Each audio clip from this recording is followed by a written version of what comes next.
Hello and welcome to episode 1417 of The Sleeper and the Bust. It is Thursday, May 22nd. I'm your host, Paul Sporer, joined this afternoon by both Justin Mason and Joe Orrico. Joe's back. Welcome back, Joe. How you doing? Guys, it's good to be back. I think I've missed 3 in a row. For those who missed you. Hear it, I think I mentioned it on Twitter, but I was dealing with kidney stones. So go have a big glass of water. Everybody listening, go drink a gallon of water as soon as you hear this. Try and stay Only away. good thing I do for my body is drink water. The only positive that came out of it was I got to catch up on some TV shows that I've been got caught up on White Lotus and a couple other things. But yeah, I am glad to be back, man. I am glad to be back. It's good to have you back. Justin, how you doing, bud? I'm doing well. I've got to remember to take Joe off my IL and put him into my lineup. Yeah, but you said you cut him in some leagues. I definitely cut him too long to hold, and never testing Joe again. It's just, you got to start putting the IL stint into the projections at this point. Yeah, because you never know. Like, he just 4 out of 5 years. It seems like he's gonna miss time. You got to shave 20% off of that playing time projection. Yeah. I think in a shallow league, I'm fine with it, right? Sure. Because for Buck, you can replace him. I can go pick up Jason off the waiver wire, plug him in, and be totally fine. But like in a deeper league, like I don't know, there's just not much out there, dude. Someone cut Frank Stanfill in my league. He mispronounced 2 guys. He mispronounced 2 names on Monday, and someone cut him. That's you can't even do that. You should be barred from he's one of those guys. You know how they ban you from cutting Judge and them. Stanfill should be in that group, but he got cut. I picked him up immediately. Yeah, and I asked the manager. I was like, "Why'd you cut him?" He's like, "I mispronounced." He said Ely De La Cruz or something. And I was like, "That's a stupid reason to cut him," but my gain. So now I'm going to win my fantasy. If you cut a podcaster every time you mispronounce the name, wouldn't be rostered. Right. You can. I guarantee that manager's never rostered. Yeah, there's no way. If you're that much of a stickler for pronunciation, then you're just not even putting up, on your roster at that point.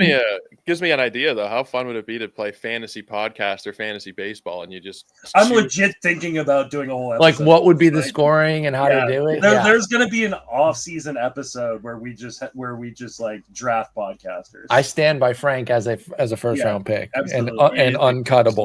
So I definitely stand by that. All right, we're going to go and talk some positions today and dive in on catcher, first base, and second base. We'll see how deep we go on catcher and first to see what we're looking at time for second base.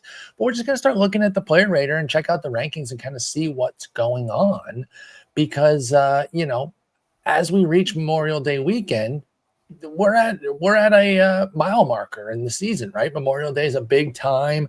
I always talk about 10 starts that I want from guys if I'm really giving them a chance. One of my big guys this year was Gavin Williams, and despite the ups and downs, I wanted to get to 10 starts. Well, we're at 10 starts before this weekend's start. He's got a 3.94 ERA and a 1.52 WHIP. I can't justify the 1.52 WHIP. That is devastating and actually really, really, really, really bad. However, been pitching a lot better of late, and if you jumped off the train after April with Gavin Williams, you've missed out on a 2.25 ERA in his last 20 innings, which is 4 starts. So that's why I like to give these guys that you really believe in, guys that you are really, really keen on, I like to give them more time. He does still have a 1.45 WHIP in that time, so I'm overlooking some things, but I still think the talent's there. So we are going to hit the big mile marker this weekend with Memorial Day, so I figure let's go to the player radar. Just leave it at default, which is the 12-team 5x5, and just start talking about some top 5s at a position. Now, our very first position, we're going to go top 6 because the brothers are 5 and 6. I had to put both Contreras brothers on our list, and there's not too many surprises here. Wait until we get to second base. It's probably not safe for work to discuss. But at catcher, nothing too shocking here. Cal Raleigh, number 1, with a bullet, $32 to number 2 being Hunter Goodman, one of the big sneaky breakouts of the year, breaking out, $19. Then Logan O'Hoppe, Shea Langeliers, and the Contreraii, the Contreras brothers, and then Will Smith sitting right there at 7. So pretty stock outside of Hunter Goodman. Let's start with Goodman since he's sitting here second. Joe, I'll kick it off with you. Were you in on the Hunter Goodman train this year? A Rockies guy who showed some flashes last year, but had some really ugly plate skills. I want to say he struck out 40% of the time. So it was only 30. Fair enough.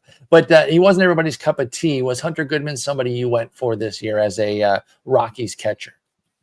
I can't say I really went in for him. I have him on one DC and I think one Gladiator, so I'm reaping some of the benefits. But sure, he was somebody that I thought was a decent late target. But I'm not going to sit here and lie to you guys. He wasn't somebody that I was that interested in. I think I had him ranked in the 21, 23 range for catcher, something like that, maybe.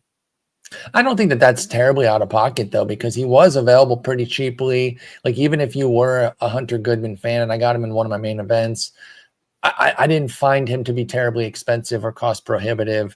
Justin, where did you come out with Hunter Goodman? Obviously, you did the catcher rankings for us. What was your outlook on Goodman? Was he somebody that you thought could really deliver this year? You ended with him at 15, which is pretty aggressive. Did you end up targeting him in drafts, Hunter Goodman? Yeah, absolutely. He was a guy that I grabbed in a number of leagues. I even grabbed him as a third catcher in one of my big money 2-catcher leagues because I ended up throwing out Drake Baldwin for $1, thinking someone would go after him. And you ended up getting him. And nobody took Hunter. You ended up getting him for $1. Drake Baldwin for $1, and nobody ended up taking Goodman in the actual auction. Right. And so with my first pick of the reserves, I grabbed Goodman and I ended up dropping Baldwin. A few weeks into the season, the Baldwin's been fun. Sure. But Goodman, I said this, right? I think the contact skills are the question, right? Can he make enough contact? Is he going to strike out enough?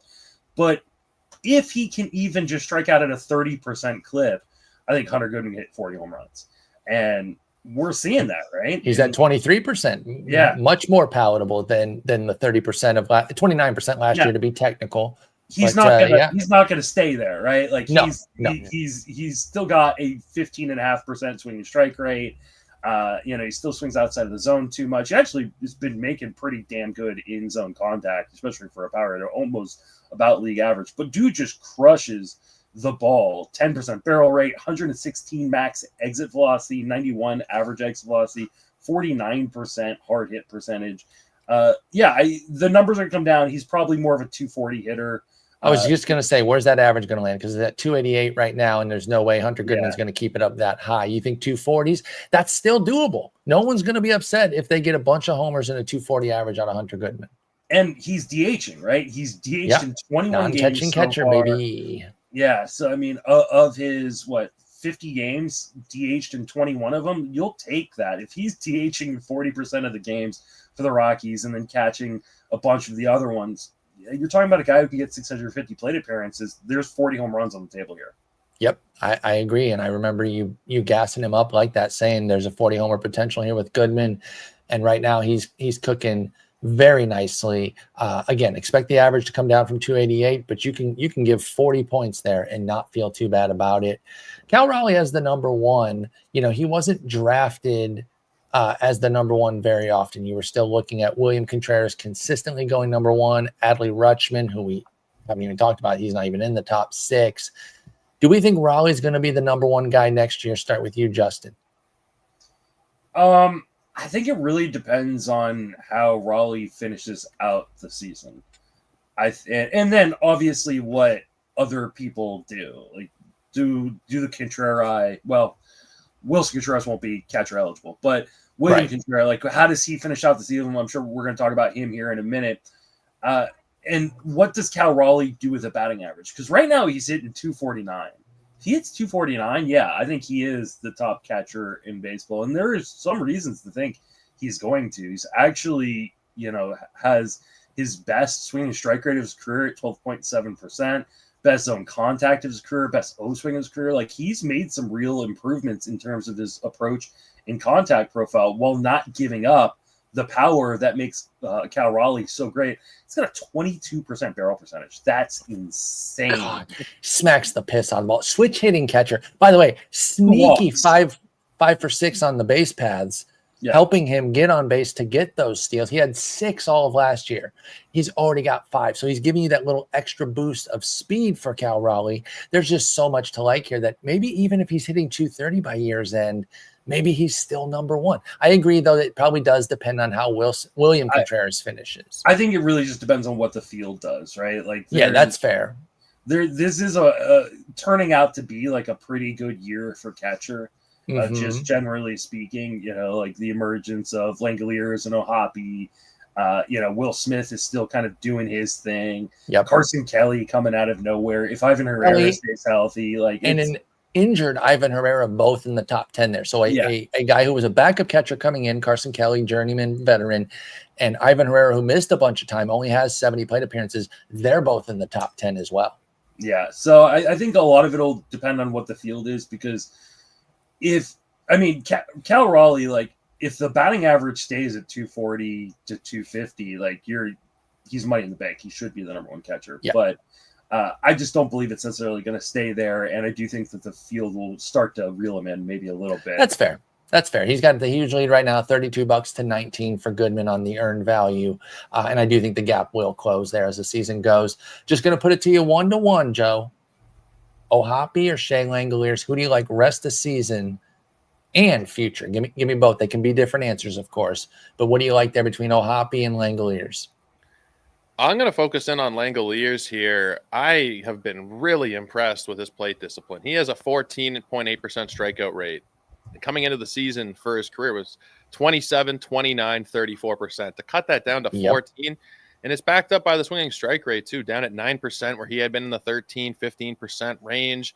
He's going to have this nice hitter-friendly ballpark. He's another catcher who's kind of boosted his batting average. It's not amazing, but it's 250. And if he's hitting 250, that all day.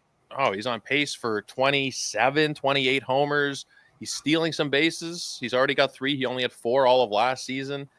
I think it is Langeliers for me. Not to degrade O'Hoppe. I think O'Hoppe is still really good, but the lineup around him isn't as positive. The ballpark isn't quite as positive. He's not going to steal bases for you. The batting average should be a little bit higher, so you're offsetting it a little bit there. But I think I would slightly lean with Langeliers, just based on the improvements in plate discipline. I think so, too. I really love Langeliers, somebody I was really keen on this year. Let's also not forget, though, Langeliers is getting unlucky right now. That's the craziest part. He's got a 246 BABIP, and some people are like, well, he's a career 253 BABIP, so what does that matter? It's the amount, it's his contact skills have gone up. The BABIP should go up too, because he hasn't sacrificed the power. The power is just as good, if not a little bit better in some respects, than it was last year. His XBA right now is 276. Yeah. Langeliers is and he's in that park, which is going to get warmer as the summer goes up. Langeliers is the reason why I didn't end up with Cal Raleigh anywhere, right? Because I was like, why would I draft Cal Raleigh when I can get the Temu version and Shea Langeliers? I don't know if Shea Langeliers is the Temu version. I think he's a slightly below Raleigh in terms of the power, but I think the overall package is just as attractive as Cal Raleigh. Yeah, he might just be the Walmart version to a Target version or something, right? Something that's really not that far apart. Whatever your specs there are with Langeliers, he's a very good analog to Raleigh, and he's also running a bit. 3 steals already this year, had 4 last year. Those chip-in steals from sources that you do not expect can be so valuable. Justin, we got to talk about some guys who aren't here. Adley Rutschman and Sal Perez. I'll put it to you again, 1-1.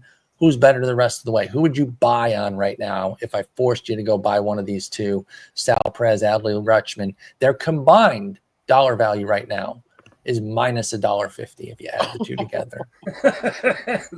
That's brutal. I think I'd probably buy both. Whichever one is cheaper. Which I think would be Perez right now because he's older. Although maybe the stink of Baltimore would make somebody want to just get rid of Rutschman. They both have major warts right now. And Rutschman was disappointing last year, right? So carryover. Maybe some people goes, well, I can get. I know that Sal is going to rebound. I don't know if Adley, but both are getting extremely unlucky. We'll start with Rutschman first. Hitting 213, his BABIP is 233. His XBA is 270. The power numbers are either in line or better than they have been in the past. The contact skills are better than they were last year. He's, I think, just being a bit too passive at the plate. O-swing's only 20%. We love the guy not swing outside the zone, but maybe just need to swing more in general because his full swing percentage is at 40%. Which is just not aggressive enough. He's being way too passive right now. But I think I think Rutschman is going to rebound in a big way in the second half. I think Sal Perez is going to rebound in a big way in the second half. Again, a guy who's like zone contact numbers are well above where they've been like the last 5 seasons. So he's making good contact. His XBA is at 292 with all the power metrics being kind of right where they were and actually a little bit better than they were last season. I think both are really good buy lows. Whichever one's cheaper, I would take. But yeah, I love both these guys rest of the way. I think there really is a chance for Adley to be a good bit cheaper because of last year's stink, like you point out. So that is a good call. And if you are in a trade league, I think you should go knocking on the door for either of those 2 catchers, especially if I'm going to write both of them up tonight as buy lows. I like it because, yeah, if you've just been cycling guys in and you want something more permanent, I do think both those guys can get back on track. Joe, William Contreras was the unquestioned number 1 catcher. He was an ADP of 25.5 in the main event. Next highest was Adley Rutschman at 66.3. So he was easily the number 1 guy. And he's sitting here at 5, right? So nobody's crying about their William Contreras returns. 4 homers, 5 steals, 255 average. Ho-hum, totally fine. Does he rally back to finish as the number 1 guy? I think that it's probably a bit of a steep road for him to get to number 1. I honestly think his brother might have a better chance of finishing number 1 than he does, just based on the lineup around him. I was writing up all the different lineups around baseball the other day and just going through WRC Plus.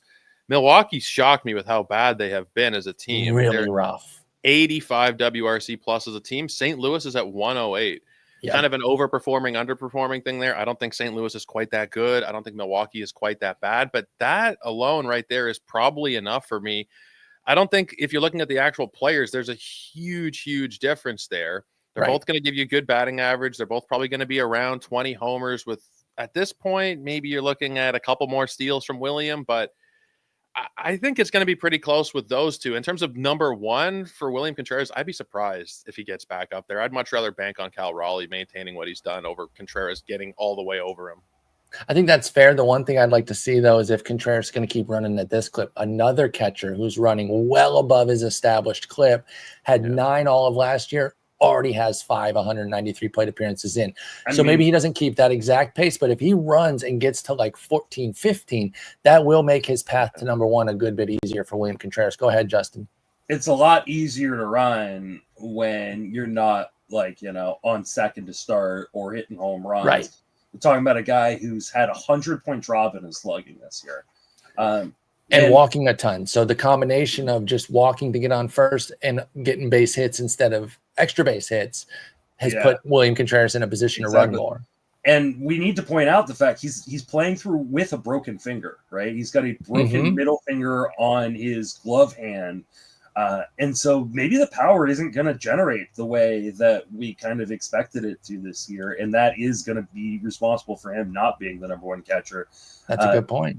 So I would be a little bit concerned in terms of where he's going to finish. Obviously, there's nothing you can do about this, right? Like no, not actionable at all. You're not selling Willson or William Contreras. And I did get questions like in my chat this week, like, should I be dropping William Contreras? No, you should not be dropping him. But you probably shouldn't expect him to do what he did last season. I think there's been noticeable dips in the power production, and I think part of that finger issue is to blame. The overwhelming contact skills are fine. Like, there's nothing really other than he's being much less aggressive. And I think that is likely because of the finger. He's just walking more. It probably hurts to swing the bat. So for sure, I think at the end of the day, this is who he's probably going to be, which is still a top 5, to 10 catcher, but maybe just not the overall best at the position this year. Are they not asking for a lot of trouble running him out there behind the dish with a broken finger every day? Are they not just going to make that a lot worse? Like, they're not even DHing him. Like, they might, but he's just so good. It's one of those things where William Contreras compromised is still better than what most teams are putting out there. And is it something that he needs surgery on, and if he gets surgery, he's going to miss 10 weeks? Time might not even fix it. It might be one of those situations too. No, I think that is a good point that you bring up, Joe. They might just be hamstrung to say we can't really we can't really make any different decision here. We're just going to go with what we got. And that's another interesting point, because like right now they are below 500. They're 6 games out of first. If they fall out of it, do you lose? Then something could be, Do they say, hey, in August, we're going to shut you down, let you have surgery so you can have the whole off season to recuperate?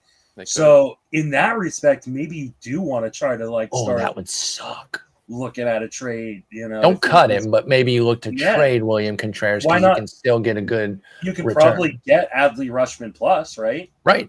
Absolutely. So, yeah. You spin it like you're trying to fill a different spot. So you're like, I'll take Adley, and then you give me this pitcher here, and I'll give you William Contreras. Yeah. You could definitely get something like that done. Are you guys comfortable in saying that Yainer Diaz is all the way back? No major concerns. He started the season horribly. He is now sitting 21st overall, but he's been more or less himself now for the last calendar month or so, hitting around 280, requisite number of homers, 4 homers, 15 ribbies. That's a 25.93 pace. Joe, start with you. Do you have any lingering concerns about Yainer Diaz? No, but I don't think that I'm going to be like, where was he this year among catchers overall in terms of, he was like the 5th or 6th catcher off the board a lot of the time. Third or 4th. Oh, yeah. In the main, he was 3rd ahead of Willson Contreras, and in between Adley and Willson Contreras at pick 67 on average. So I am confident rolling him out there. He's not a drop. Even in one catcher leagues, I think I'm rolling him out there. But considering the way the Astros have taken a step back without Bregman and Tucker, I don't know that he's a top 10 catcher next season, especially with the ascendance of some of the guys we've seen this year. Maybe he sneaks into the top 10, but he doesn't get on base a ton. No. I hope the batting average can rebound, but he's a 0 in steals. The counting stats may suffer this year. I'm wondering to myself if he is going to even crack my top 10 next season. Any concerns lingering for you, Justin, with Yainer Diaz of Houston? No, I think he is who he was last year, with just the slow start kind of unfortunately holding down his There's numbers. just a range of outcomes thing. The BABIP was tiny. It's still low at 252 for I think Diaz. the problem with Diaz was a problem in draft theory, which was people looked at the numbers in 2023 and in 2024, and they went, well, look, he had all this power in 2023, and then last year he showed all this batting average. He's going to smush it together. Yeah, let's just combine it. And I don't think we as an industry, I'm not saying me or anybody in particular, but I think as an industry, we didn't go, maybe 2023 was just an aberration. Right. Maybe it was just running hot, 22% homer to fly ball for Diaz. He didn't have the wear and tear of the position. That's a great call. And everybody's like, well, he's going to get 600 plate appearances and he's going to mash and hit for average. Well, I think he's going to hit for average, and I think he's going to hit a fair share of home runs, but I think his end of season line is going to look a lot like it did last year, which is a great batting average and teens homers, which isn't super enticing necessarily. It's not bad. It's a low NC1, but it's definitely not a top 5 guy. It wasn't the number 3 catcher for me, and I was never really getting Yainer Diaz. Again, not that I think he's bad or that people should be moving off of him, but he was somebody that, I was looking elsewhere. I was really big on Shea Langeliers. He was the only place I got him is in just my dumpster fire of a main event. Fitting. Just an absolute dumpster fire that team is. I'm not in last place in my league anymore. I mean, that's good, at least, that you're not in last. Still a dumpster fire. Well, let's go to first base before we get to our dumpster fire, which is second base, because, again, holy shit, not safe for work when we get there, y'all. Freddie Freeman, number 1, not a huge surprise. Doing it hampered, too. Maybe that's the surprise, is that he's missed time, 164 plate appearances, and he's nicked up, and he's still number 1. Maybe that's the shocking part for Freddie, but he's just so good. Then Spencer Torkelson, we're going to be talking in depth about him. Bryce Harper, Pete Alonso, and then Paul Goldschmidt. And then I want to give a little quick mention. Maybe we can dive deeper on them as we go. Wilmer Flores and Tyler Soderstrom sitting 6 and 7 there. 2 really interesting guys, quote unquote, in the Bay Area. I know the Athletics don't play in Oakland anymore. Sacramento's no longer the Bay But I still They're see an Athletic and a Giant, and I think, those 2 play close to each other. I know they don't anymore. It's okay. I still see the Raiders and think Oakland. I still say San Diego when I'm talking about the Chargers sometimes. I absolutely do. Old habits die hard. But let's get into these top 5 here. Freeman the God. Is this one, Justin, I'll start with you, where you're going to try to jump off a year early, maybe next year, maybe the year after, whatever the case may be, he'll be 36 next year. Or you're just going to ride this out and if you lose on Freddie Freeman, you're like, I lost on one of the best guys of his generation, a Hall of Famer type guy. Like, where do you come out on timing somebody like Freddie Freeman, who is getting up in age, starting to pile up the injuries, but just keeps producing? This is arguably his best starting to so get far. up in age. He's 35 right now. Yeah, so he's up in age, but the production shows none of that. Yeah. So where do you come out with that? Do you keep drafting him, or do you try to jump off early? I think for me, it will largely depend on the field in general. Like, if I have a thought where like, hey, this guy Freeman is as valuable as blank, I'll probably at some point just go, maybe even next year, I'll take the blank just because he's not 36. But sure, the field hasn't caught Freddie Freeman really in a long time, right? And he wasn't even number one this year. Vlad Jr. and Bryce Harper were more expensive. And like towards the end of main events, when we got all this report about, hey, he's not going to play back-to-back games sometimes because of this ankle, and then we saw him hobbling around the field. Like there was a lot. Like I dropped him to a third, fourth round player. Like I went 64 max. That was the max pick for Freddie Freeman. I wasn't touching him in late drafts because of those concerns. It was scary. But yeah, I mean, you were rewarded if you took the gamble because he looks fantastic. And we're talking about, at this point in May, he's already got 9 home runs, no stolen bases, only 1 attempt. So that's interesting. That might be done. That I think the ankle. It may be done at least for this year. If the ankle's fine coming into next year, maybe he gets that back.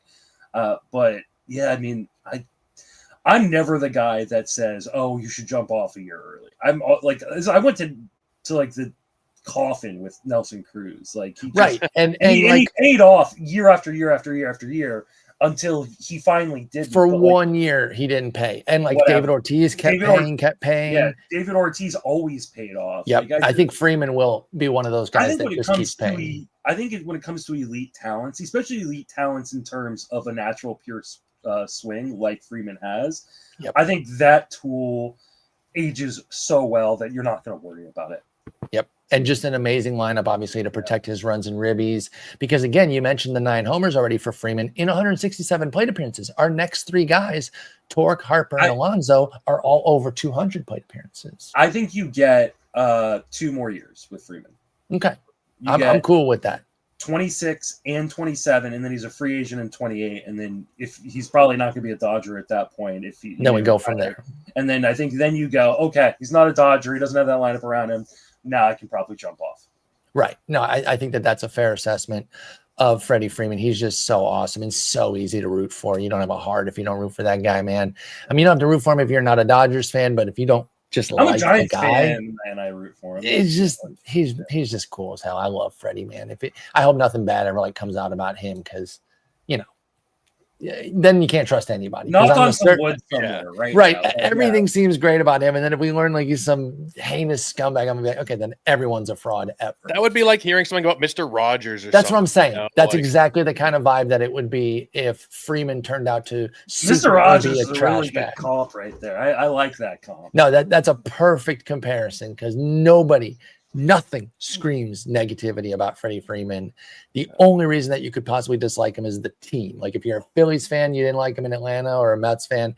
And then if you're a Padres or Giants fan, you might not like him as a Dodger, but never him specifically. Joe, let's talk about the man, the myth, the legend. I don't say this to dog out Mike Podhorser because I wasn't super bought in myself, but he ranked 32nd on Podhorser's first base ranks.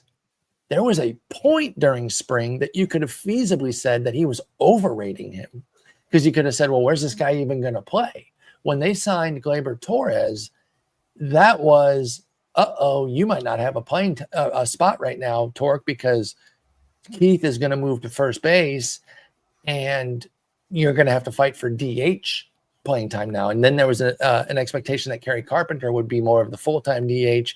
Parker Meadows was going to be in center at that point. Obviously, a lot of things have changed. The bottom line is the injuries that the Tigers got, in a weird way, benefited them.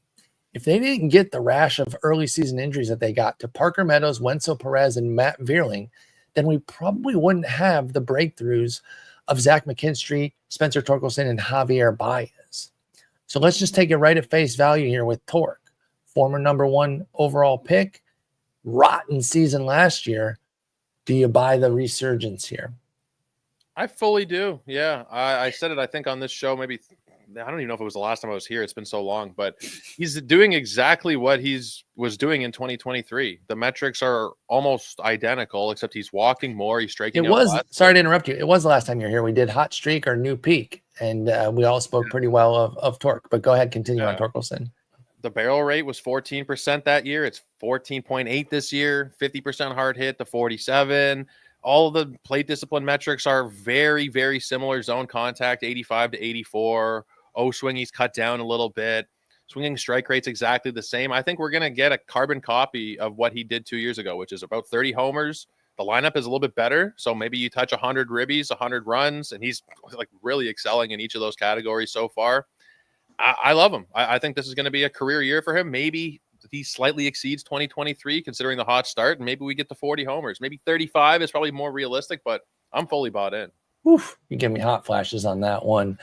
Justin, I can't remember where you came out on Torque during the hot streak or new peak, but as Joe points out, there's so much to like about what he's doing. Do you have any holes to poke into this with Torkelson? No, I'll just repeat exactly what I said last time, which is I think last year was a fluke. I think that's the fluke, right? I think the Tigers gave up on him too early last year. The numbers last year weren't bad under the hood. Mm-hmm. I think he was pressing, and I think they sent him down too early. I think they should. That's the only thing I would give, but I think you're hitting on something, because that's the only thing I would give them a little credit to knowing him a little bit better is every at bat looked pained from Torque. Like he had no clue what he was doing, and maybe they just thought that AAA is going to be the better place to figure this out. I can't say for sure, but his lack of confidence that was at least portrayed the way he batted made me think like something's wrong here with Torque. It's not unfixable, but something is desperately wrong. All the things that he's changed have really benefited him this year, and it's hard not to be super excited. I'm super excited. Let's keep going. We got Harper and Pete Alonso next. Neither of them, no shade on them. In fact, it's a credit to them that they're so good, so stable that it's like ho-hum, they're third and fourth. So I do want to jump to Goldie here, unless you really want to get something in about Harper or Alonso. For either of you, then you guys can definitely do that. But Justin, I want to start with real quick on Alonso. Sure. Go ahead. Because he's hitting 292. His XBA is 299. He is that's like fundamental change. Yeah, like he is being more aggressive inside the zone while being less aggressive outside the zone. And he's continuing to make really good in-zone contact without giving up any power. His average exit velocity for his career is 90.4 miles per hour. Right now, it's 95 miles per hour. Oh my He's got a 59% hard hit rate. Like he is trying to prove something right now. Right. Yeah, don't forget he's on basically a pillow deal here. Yeah. So like he is trying to show that he should have gotten one of those massive deals that he didn't get this offseason, had to settle for, kind of going back to New York.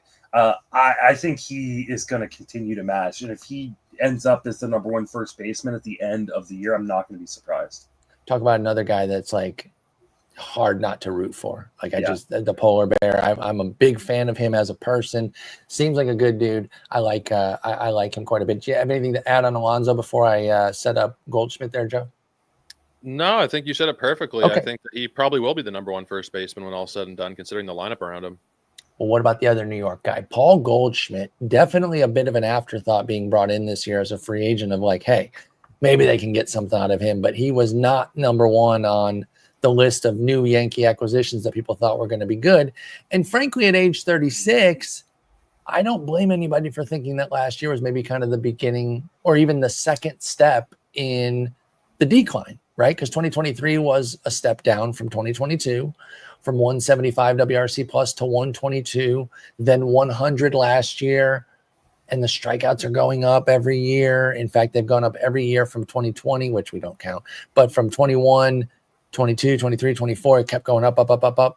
Boom, he cuts 10 points off this year, Justin, from 27 to 16. power, not all the way back, but the batting averages. And I know part of that is the 390 BABIP, but a ton of more contact, resulting in a ton of hits. He's hitting 339, 395, 486, 5 homers, 3 steals for Paul Goldschmidt. How real is this for a 37-year-old Goldie? I think it's pretty real. Yes, he is getting lucky. The BABIP is inflated, like you mentioned, but he's still got a 301 XBA. Like, if he's hitting 301 the rest of the way, you're going to be totally fine. There's been a fundamental change to his swing path. And I'm really interested to dig in because Savant has swing path metrics that they just released. And I haven't had a chance yet to dig into them, so I'm really interested to dig in to those, just generally speaking. But really on Goldschmidt, because one of the things he's done this year is kind of said, you know what, I'm not going to try to power the ball over the fence. I'm going to increase my line drive rate. He's got the highest line drive rate of his career, 26%, when he's been a career 22% guy. He's also saying, like, hey, I'm in Yankee Stadium. I'm going to pull that ball a little bit.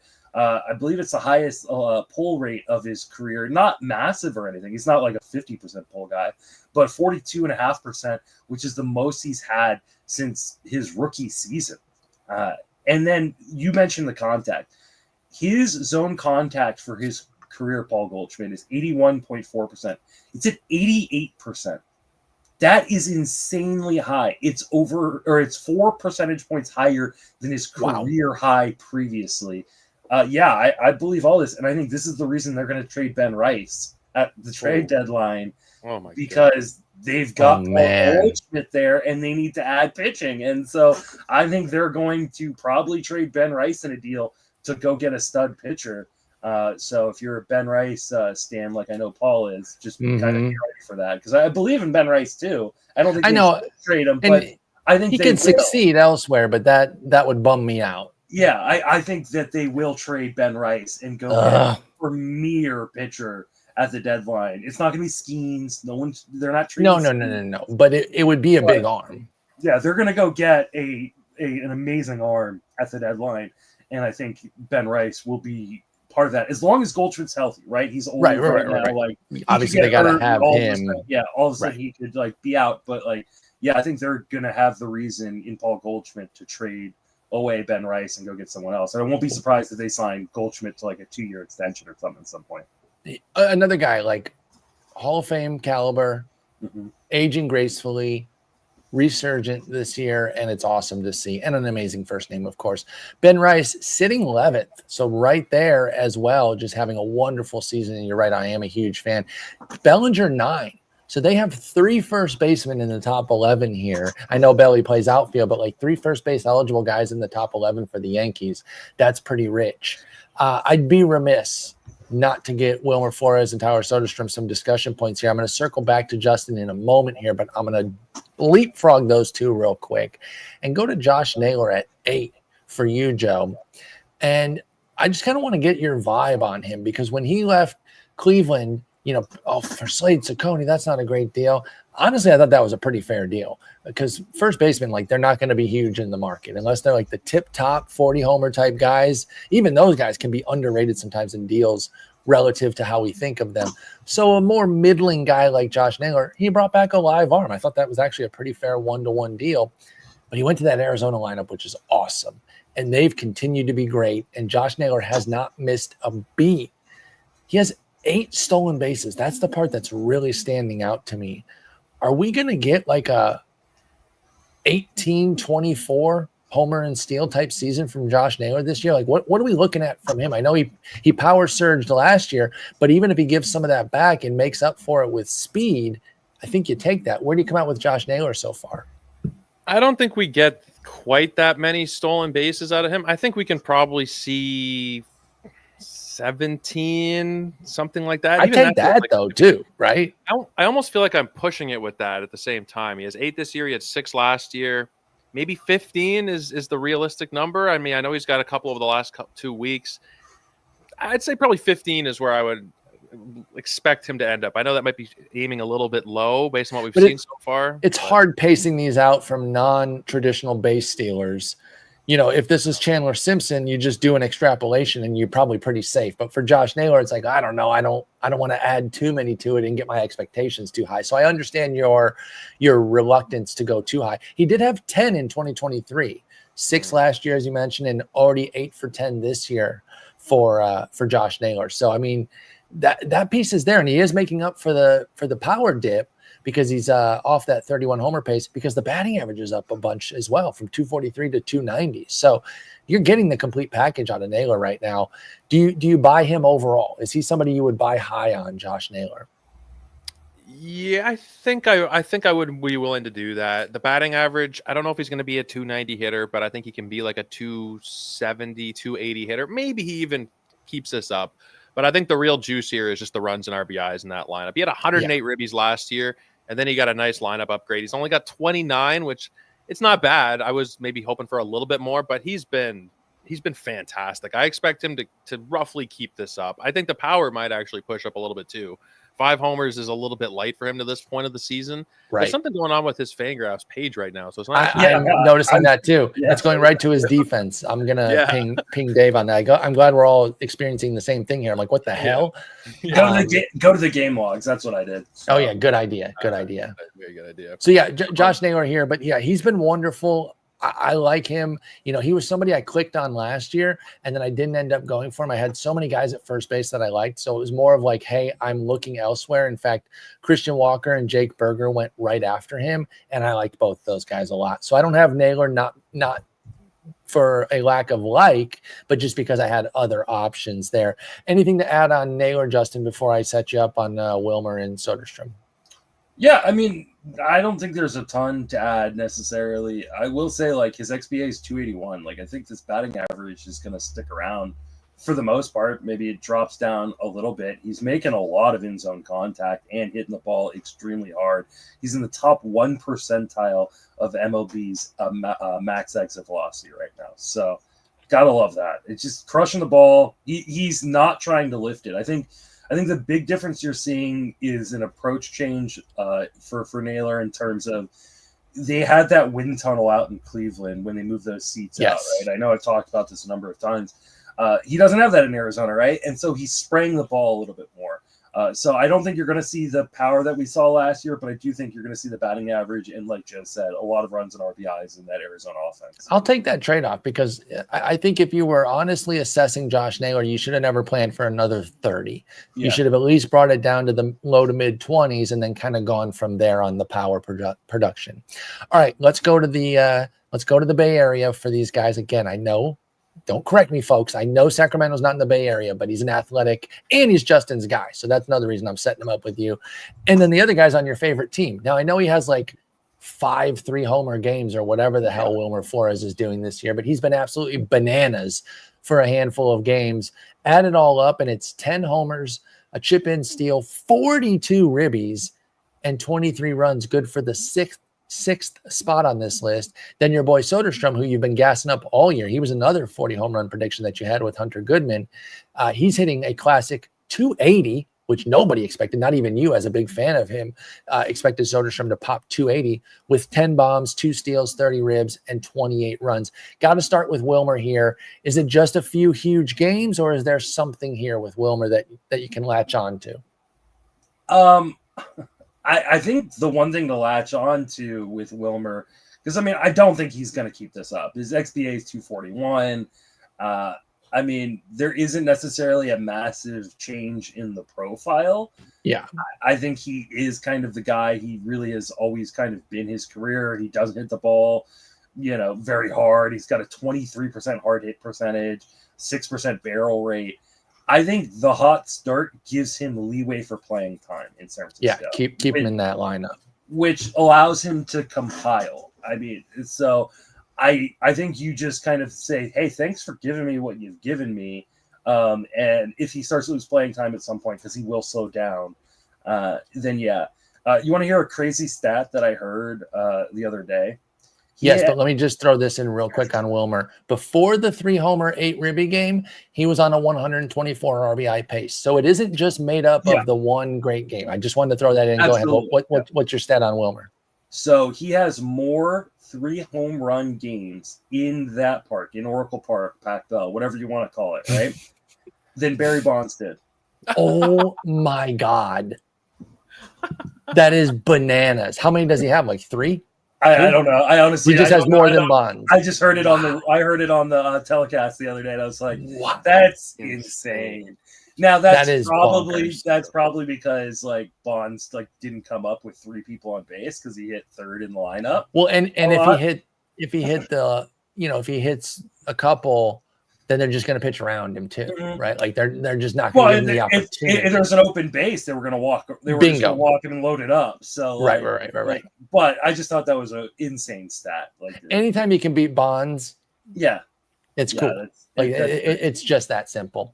Soderstrom, then we've talked about him a couple times. We haven't checked in on him in a little while. He's cooled, but of course he was going to, but he hasn't fallen apart.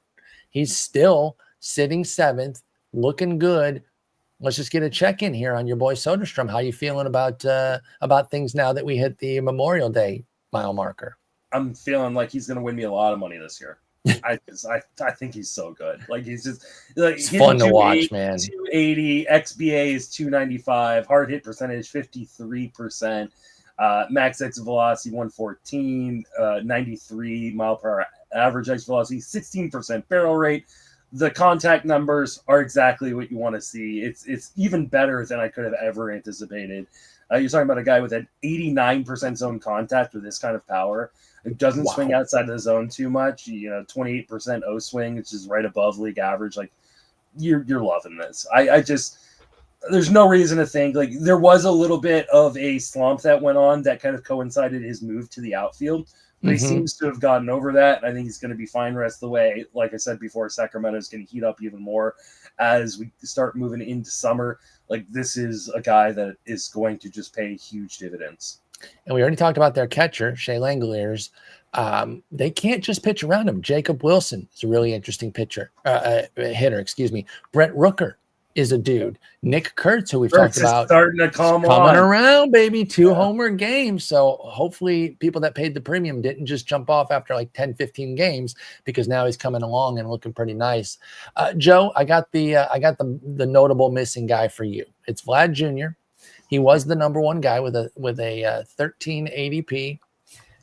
He hasn't been terrible. This isn't an Adley Sal Perez situation. He's sitting right there at 15th. With a $11 value. That's not the end of the world. It's lower than you wanted. But it's not killing you. 287, 6 homers, 22 ribbies, 28 runs. I think those are the 2 numbers that get me, the runs and ribbies, because that Toronto team, your ball club, isn't great. Where do we go from here the rest of the way with Vlad Jr.? Does he work his way back into the top 5, top 10? Does he stay low? Where are you at with Vlad Jr.? No, I think he comfortably works his way back into the top 5. 136 WRC plus. He's walking more than he ever has. He's still not striking out a lot. I think a lot of it does come down to the lineup around him. And I was having the same kind of discussion around Bo Bichette because I was taking a little bit of an early victory lap on Bo. But the runs and ribbies haven't been there. Like he's hitting 288, the WRC plus. Everything is kind of back where it should be for Bo. But it's just the lineup around him. 21 runs, 24 ribbies for him. And for Vladdy, it's the same story, 28 and 22. Does that pick up? Getting Varsho back into the lineup has done wonders for him so far. Anthony Santander needs to figure himself out because he's done nothing, and that was supposed to be a 40 home run bat in the middle of the order. Yeah. So replacing him with whoever it is on a given day, because he had to miss a couple of days too. They just sat him down to try and get him right. So I don't know that you're going to get the same level of runs and RBIs that we were maybe hoping for. But if you just take even the most conservative rest of season projection we have, which is Steamer, 65 additional ribbies, so he'd end up at 87, 69 additional runs, so he'd end up in the mid-90s. Yeah, good number. That works, right? Like it's not maybe not the tip-top season for Vlad Jr., but certainly not bad. The thing that kills me with him is the launch angle. Raise the friggin' ball already. He's never figured out how to do it. 7 degrees this year, 7.4 degrees for his career. I don't know that that's something that's ever going to get resolved. I wish he was more like James Wood, who, even though with a negative launch angle, he's still going to hit 40 homers. But Vlad, I saw an interesting stat on that. Vlad Guerrero Jr. has the same bat path because they were talking about the bat path metric on StatCast on some telecast. he has the same bat path as Jacob Willson. Oh my God. Wow. That is not great for power. Yeah. Speaking of not great for power, you mentioned Santander. When you factor in Santander struggling just mightily, he's just been a shell of himself. The bottom half of that lineup with Santander, Ernie Clement, Nathan Lucas. I actually like Addison Barger, so I don't want to dog him out too much, but he is in that bottom half, and he does only have a 101 WRC plus, so he hasn't been exactly killing it. But the simple fact is that once you get past the first 4 guys in that lineup, it really, really plummets there, and we got to see if they can find something there, if Santander and Barger can bring up that second half, and then all of a sudden you're working with more 6-7 guys instead of 4 or 5 guys on any given day. All right, that's first base. Let's move. Oh God, we're gonna get in trouble for talking about this. It's too disgusting. It's too vile of content because this second base ranking, y'all, is so bad. First off, let me give you the 5 guys that were the top 5 ADP because they're nowhere to be effing found on this list. Jazz, probably due to injury. If he had been healthy, he probably would have made it. Yeah. Ketel Marte, same thing, but they've been hurt and they both have that issue. So it's not like it's a huge shock. Sweet left fielder Jose Altuve was 3rd. Our boy Ozzie Albies 4, and Matt McLain 5. Again, I would first like to point out this is not our boy Ozzie Albies. I was not in on Ozzie Albies. When did you quit him? We've always been fans of him. 2 years ago. So I was in on him. So then it's mine and Joe's. Yeah. How dare you? He's been a show staple for years. But then the injuries happened and I bounced up. No, my love. I'd also like to point out that Jazz Chisholm, in spite of having a bunch of homers and stolen bases, was hitting like 171 or something like that. Sure, but like, what's his BABIP? That's why he's not on this list, or why he's not higher on the list. Isn't it okay? But 200 BABIP. Right. You don't think that if he had been playing? I'm just pointing out why he's not higher up on the list. Right. But he had 7 homers, 6 steals, 200 BABIP. And if he had another 100 plate appearances, my speculation is that the BABIP would have regressed and brought him up a decent bit. It would have brought him up to his XBA of 213. Could have been higher. You don't know that for sure. At any rate, again, those 5 are nowhere to be found. They are all, the highest of those 5 is McLain at 13, Albies at 14, Jazz at 20, Altuve at 25, and who's the other one I said? Who did I miss? Ketel. Ketel 19. So they're all 14 to 25. So they're not worthless, but they're not delivering. Here's the top 5, just like we drew it up. Brice Turang found a little bit of a power stroke to go with his speed. He has 4 homers already, which isn't my boy. Yeah, he is, and I'll give you your credit there because I was not keen on him. But 4 homers already is pretty nice. It's kind of like the power version of what we're saying about Shea Langeliers. He only had 7 all last year, so to already have 4 is pretty impressive here for Brice Turang. He's number 1 by a lot, $21 to $16 for Maikel Garcia, a guy I liked last year, stayed bought in on this year, but did not have him as the number 2 guy. Jorge Polanco, who was just untouchable for a spell there. He was putting that Seattle offense on his back, and he was unbelievable. He's cooled a little bit now, but his numbers are still hot. Nico Hoerner at 4, and then Brendan Donovan at 5, one of my faves, cooking right there. And then because he's only 40 cents away from the 5 spot, I got to give a little shout, to Bryson Stott sitting there at 6. So let's start with your boy, Justin, Brice Turang. You were keen on him. He's sitting here number 1, 13 steals, 4 homers, 288 average. How much of this lasts? What is the likelihood that he can be the number 1 guy all year? I mean, I think he's only the number 1 guy all year if the top of that pack that we talked about earlier that's disappointed continues to disappoint. I mean, I think he will do this all year. I think this is who Brice Turang is. On top of just the great contact skills, he's now added some power, which is just great to see. I think. Where's the power land? Projections have him with like 6-7 more homers, which would give him 13, 11, 10 to 11 total. I think he's more of a mid-teens homer guy, so he's probably like a 15 homer guy, but you're talking potentially 40 to 50 stolen bases on top of that and a good batting average. Yeah. Batting on top of a lineup that should be better than it actually is, Right. or at least it should be better than it has been at least. So, yeah, I think Turang is the dude. I would like to point out that while you call this list gross, I call this list beautiful because there are 4 of the 5 guys on this that are Justin Mason dudes. So see, and this is funny because you were like, prior, I think, to recording, you were all like, "Oh my god, second base is kind of dog shit." And I'm like, and in my head, I'm going, "That's weird," because I had no I problem. haven't had any issues. I haven't had any. I have too many second base. Well, let me give you the ADPs yeah. to color why I was like being so playful about how bad it was. Turang was the one that people kind of knew. 145. That's not a bad price. That's pretty fair. 207 for Maikel Garcia, 413 for Polanco. He was a bit of an afterthought. 203 for Hoerner, 248 for Donovan, and then 173 for Stott, who was there. So again, no one in. If you've been listening since draft season, right, then you should have been fine at second base because I think talked up most of these guys.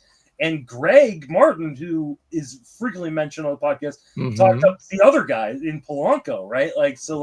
We gave you all these names. So. That is 100% fair. Like, I am a long time Brendan Donovan fan. You gassed a lot of Turang. As you mentioned, Greg was big on Polanco. I've always loved Nico Hoerner.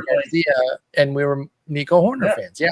So we did get you there. Just did not necessarily expect them to be populating the entire top 5. Outside of Turang, then, Justin, before I go to Joe, between Garcia, Polanco, Hoerner, Donovan, who's your favorite? If you had to go buy one right now to be good the rest of the way, who would you buy at whatever their expected price would be? I think it might be Garcia. It's probably going to be a fair price, right? I doubt anyone's going to gouge you for him. He's also eligible like everywhere. He's 4 games away from getting outfield eligibility. He's already got he's got second and third base. He's even got 4 games at shortstop this year. Oh, wow. He's hitting 315, 377, 483 with 5 home runs, 10 stolen bases. The XBA is 291, so that batting average is going to stick around for the most part. He's making elite zone contact and only swinging outside the zone 21% of the time, which is well below league average. He's become more patient at the plate. He's got the best walk rate of his career as well as the best strikeout rate of his career. I think Kansas City should be better than they've played. They have been. They're on the rise. Yeah. I think this is the dude. I mean, I like all these guys, right? I mean, outside of Polanco, who I think he's better than I thought he was, but I just don't know how he keeps this up, considering especially his injury history. But yeah, I think Garcia is the one I want because his flexibility and everything he's doing, I think, is sustainable. Yeah, I think that's totally fair. And I feel vindicated on Garcia because I was big on him last year. And I did have a little vibe where I was like, I think there's some power in his stroke, but there's nothing in the metrics I could point to. It was one of those more gut I got a league where I'm things. playing him at third base because I've got too many second working options. And I'm not sad about it. But I think it's my Barf League team right now where I've got someone really good on my bench because I have too many middle infield options. That's how I am at first base. It's unreal. Right now I've got Royce Lewis on the bench. Wow. In my league because I've got to pick between him and Max Muncy as my CI every week, and it's hard to not put a Dodger in there. Right. Any concerns on the 10 for 17 for Maikel Garcia, or you think he gets that smoothed out? He was 37 for 39 last year, really sharp stolen base rate. Is this an anomaly or something to be concerned with that he could get a yellow light and slow down? That's a really good question that I don't necessarily have an answer for. What I will say is he has not had a successful stolen base since May 9th. So he may already be getting Maybe the yellow light's already there. KC, generally a running team. They're generally going to be in the top half or so. They're not blazing. But I think at 10 for 17, maybe they're slowing him down a little bit and say, tighten up those decisions, Maikel Garcia, or else. Joe, you wrote our second base group up. Any major surprises in this top 5 here? I'm not saying did you have them, all ascending, but any of these 5 where you like, yo, this is my dude? Not in particular, to be honest. I was worried about Nico. Like, I like Nico Hoerner, but there was also the kind of gray area of he had a surgery. We weren't sure when exactly he was going to be back. So I was staying away from him, and that looks really stupid right now. Garcia, I wasn't terribly interested in. I had a couple of Brice Turang shares on teams where I just needed the speed. I didn't really expect the power gains. But honestly, out of this top 5, I can't sit here and hang my hat on any of them. I was not expecting this at all, Paul. Not even a little bit. It is an interesting group. And again, big credit to Justin and our boy Greg for really being keen on this whole group. Donovan's the only one I could really stake a claim to and say, I constantly promote him. I have him on a bunch of teams. Like I said, I was still 1 foot in on Garcia, but I didn't get him anywhere. I will say I wasn't as in on Nico Hoerner just because I've been in on him in the past, huge on him in the past. But I had the same concerns as Joe coming in with the injury, right? And he, I think he missed the first part of the season too. So like there was a reason why he should have, but like he's also just such a great hitter that once he came back, it was clear he was going to be good. And that dynamic speed and on a great team. Yeah. Our boy Jason will probably be listening to this at some point, and he'd be really upset with me if I didn't mention Dylan Moore at all. The quad-eligible Willie Castro of this year, second, third, short, and outfield, 7 homers, 8 steals. In my head, always been a guy who is a short side platoon, can only hit lefties. I don't want a short side platoon guy on what has generally been a wretched offense, Seattle's offense. Again, they've been playing better this year. And it hasn't just been Polanco. It's been guys like Dylan Moore contributing. That said, he is still just dominating lefties. All he's doing, he's just doing it so good. 1307 OPS versus 585 against righties. However, Joe, 8 for 10 on the bases against righties. Is there enough juice with the steals versus the righties that you would take the full player of Dylan Moore, or was he a flash in the pan early on and we should be looking for replacements outside of like deep leagues where his quad eligibility is still useful? What do you think of Dylan Moore? I get asked questions about him probably more frequently than maybe any other player because people just really aren't sure what to make of it. I'd have to say that it's probably not real if I had to lean one way or the other. But at this point, he's serviceable. Like, I would just ride it out until he eventually falls apart. Like, the thing with the right-handed, left-handed thing is that he just doesn't get on enough against righties for it to really matter that much for me. He has a 247 on-base rate against right-handed pitching. It's 488 against like the WRC plus is 262 versus 67. It's actually hilarious. It's hilarious. So I don't think this is going to maintain. And if somebody's willing to buy on Dylan Moore, you can sell them on the multi-position eligibility, the power speed juice. Another thing you can try and sell people on is that to this point of the season, T-Mobile is playing a little more hitter-friendly than it was last year, as it has over the last few seasons. Last year was a 91 park factor, 92 for home runs. That's actually over the past 3 seasons. And then if you just isolate this year, 95 park factor, which is still not great, but it's a little bit better. But for homers, it is looking quite a bit better at 113. So that might just be small sample size. That might just be due to a couple like, Polanco and Raleigh playing well at home or something like that. I haven't dug in so much, but you can probably make a case to somebody of this is Dylan Moore's year. If you are trying to get a multi-positional guy, you can have Dylan Moore and I'll take back whoever. And somebody might be willing to overpay for him because there has been some category juice with him over the years. He had 32 stolen bases last year. He's not a great player, and I think this will be something that does come to an end sooner rather than later. That's how I feel about Dylan Moore, but it has been very good. I'm going to do something really janky here. I scratched myself, and I'm bleeding. I'm going to put tape over it because I don't have a Band-Aid right now, and I don't want to get blood on my shirt. How'd you scratch yourself? What'd you do? Well, I mean, there was like a little scab there, and I basically picked it. Is the gross detail of it all. But yeah, I don't want to bleed on my shirt, so I just put a piece of Scotch tape on it. Anyway, we have to have the discussion, Joe. We have to talk about Marcus Semien. Speaking of Greg, he has some trepidation about him. Justin and I were ready to stay bought in, not immediately cancel him from last year. Understood that there could have been some signs, but for me, he still went 23-8. Plate skills were the same. BABIP was down 41 points. I figure he can get back. He is 34, sure, but he can get back. I'm going to stick with him one more year. Thankfully, the draft market prevented me from really getting Marcus Semien because y'all know I'm a huge fan. I only have one share, and it was in the Arizona Fall League Speakers League. So it was an early share.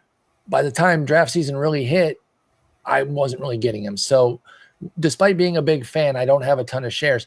He's been wretched. Are we seeing the downfall here from Semien, Joe? I think we are. I was only targeting him in Gladiators. That was the only format where I wanted him because I figured at the least I could bank on the playing time, which is pretty valuable in that format. For those who aren't familiar, you can't make lineup changes. So I figured, okay, I'm going to get 155 games out of him, even if it's not amazing. The volume will make up for it. But I'm not sure he's missed a game this season. He's played 49 games, and he has been. Maybe he should. Maybe he should. He's a 49 WRC plus. The strikeout rate, which had been in the 16% range for the last several years. And for his career, the part that scares me. For his career, it's 18%. This year, it's up to 23. Is he swinging and missing more? Yes. 11.6% swinging strike rate is the worst he's had going back to his rookie season. A lot of people probably don't even remember this, but as a member of the Chicago White Sox. So I think we're probably at the point with Marcus Semien where if you're playing in a 10-team league, I think you'd be all right to cut him. I think even if you're playing in a 12-team league, I would be willing to explore the options on the waiver wire. When I was just going through the player rater here, it's like, okay, he's not in the top 30. Let's expand. Oh, he's not in the top 50. Let's expand. Number 52. He's the 52nd second baseman for the year. We're a third of the way in. I think in 15-teamers, NFBC leagues, you hold on to him because that's. Are you benching Semien or are you just taking everything in like a main event situation with Semien? It would really depend on your options. If you can bench him, then I'd be in favor of it because it's not just Semien. The Rangers as a whole, they suck, dude. Awful, and they were a team like I thought that they were going to be a fantastic offense. Me too. Season. And Me too. I had them bouncing back. The only teams worse offensively are Colorado, Pittsburgh, the White Sox, the Royals, and the aforementioned Brewers. They have been disgusting. And it's not like they're getting nothing. Seager's been great. He's missed some time, but he's been great. Josh Young's been great. Wyatt Langford's been great. Josh Smith doing his thing again. Like they have components, but the guys, in addition to Semien, who aren't performing, have been terrible. Adolis Garcia, Jock Peterson, Leote, who's not even on the team anymore. Jake Berger got sent out. Yeah. Like, and he's come back and he's looking all right, but it's just been rough in Texas. Justin, do you have anything to make things feel better about Semien, or do you agree with Joe that? You guys just depressed me because Semien's one of my most rostered guys. This is why, like, I've had some issues in some leagues, but man, like, it's brutal. I want to say that there's hope because I love Marcus Semien, but it's really hard to find something. I will say, like, the underlying contact numbers, they're definitely a little bit lower, but, like, nothing to, like, get scared about.